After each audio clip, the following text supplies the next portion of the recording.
Armageddon Time was a movie that you were able to catch right at the end of the New York Film Festival. I had to leave early, but I think you got to see the whole cast and crew there. You spoke a little bit about it, and I was able to see it in theaters for the first time this week as it's expanding little by little.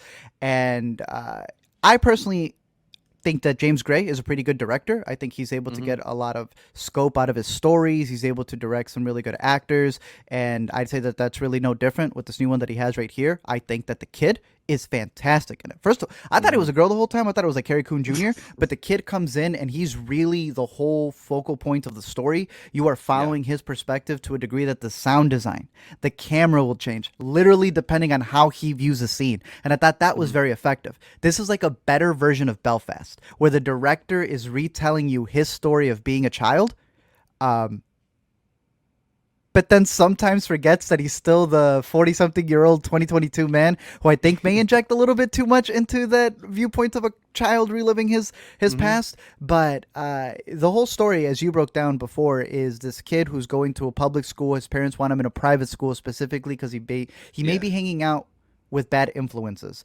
and the message that he gets from his parents may be a little bit different than the message he gets from his grandpa, played by Anthony Hopkins, who fantastic in this movie. He's just playing himself. If you've ever seen his like social media stuff, he's just playing himself. And it's him learning those lessons as he realizes the amount of privilege that he has in this movie. And I think that Yeah. that's where that idea of it being a movie about like holding on to that guilt, um, I connect it to what's the one that I just said? The other one, the black and white Belfast, because I don't Right. think that this kid, in retrospect, he does, but at the moment understands the big family who is supporting a lot of the things. And I really needed Hmm. to go to the bathroom during this movie, and I waited because there's a whole scene where they just present you a lot of people who you see in the trailer, but I don't think they were made known that these were actual people who helped the family. Um, Nonetheless, I think it is a good movie. I was very worried by the trailer because the trailer made it seem like a Hallmark original movie. And Zach, there are some times where it does kind of lean back into being a Hallmark original movie. Hmm. But I think that there's a lot of heart in it. And I think that the cringe and what may feel like really bad to some people because it's very much a specific perspective, it needs to be because it's if it's a story about privilege, then one must show the privilege that they have, right? Hmm. I think this was a discussion we were having about the movie having some contrasting viewpoints. And if it's talking about this specific family and having survived the Holocaust and now what they're going through here in America and contrasting that with his new friend, you're bound to get parents who are like, I don't care what happens to that kid. I'm going to focus on my child. Hmm.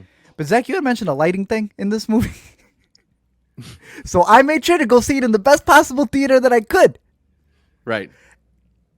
They do my boy dirty a little bit in the beginning, man. They had him up against some, and I'm trying to see if I can find some pictures of the kid here.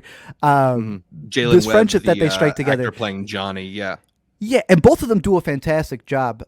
You said Hmm. Jalen is the friend, and then this is Banks, Yes. or do I have them Yeah. flipped? Banks Repetta is the young James Gray. The main kid. Okay. So they both do a fantastic job. I thought Jalen did a really great job of, again, the whole story not being from his perspective. It's only what his friend knows about him. And he's got to Right. carry a lot of baggage, a lot of his own history when he's being interrogated, when he's being yelled at by the teacher. I thought he did a fantastic job in it. He's innocent.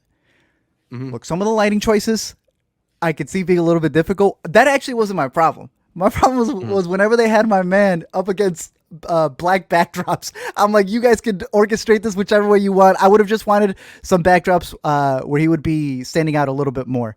But the Hmm. relationship that they had within the movie, even I felt the way that you pitched it to me, you made it seem like it was a lot shorter than it was. And I think they're both there for an extended period of time. I think they Yeah. play off of each other and they learn a lot of lessons out of each other that they don't even Hmm. necessarily need to be told about because a lot of the movie is pitched like this is a kid who's learning his lesson from his grandpa. But I think he already has been instilled some of those lessons just being raised in the family. Yeah. There's a mix of influences there, and I think some of the backlash, I guess, against this film that sort of short changes the Johnny character i- so is arguing that he's not a full person on screen, but I don't really see that. I feel like there is a depth to his character. We spend time with him. Like maybe he's not as much of a focus as Paul is in the film, but that's because it's more of a He's not. film about Paul. And like I'm sympathetic to some of the arguments about uh, the way that he's utilized in the film, but to me, it's not anything that I think ultimately takes away from what I thought was a really moving and kind of profound coming of age story that worked very well for me. I want to get more into it in the after credits when we can talk a little bit more more openly and with spoilers. But yeah, I think there's a lot of really interesting elements that James Gray is adding into like the social political sphere of this film that it makes it more complex than I think tweets can react to. Yeah. I don't think it's as like divisive as some people are making it out to be, but the complexity, all that means is that someone can tell a story from their perspective and it can override someone else's story, and both things can be true. It doesn't mean you're malicious, but I think to deny that in telling one person's story, it doesn't make the other one a supporting character. I don't know, like if they were flipped, and again, this is a discussion for the after credits, which we'll get into, but it's like if the roles were flipped and it was Danny's character who had to be that sort of like, you're the character who's just here to teach me a lesson, how would that play out? And I think we've seen those movies too, and we don't get the backlash to said movies. But I will give this movie one thing.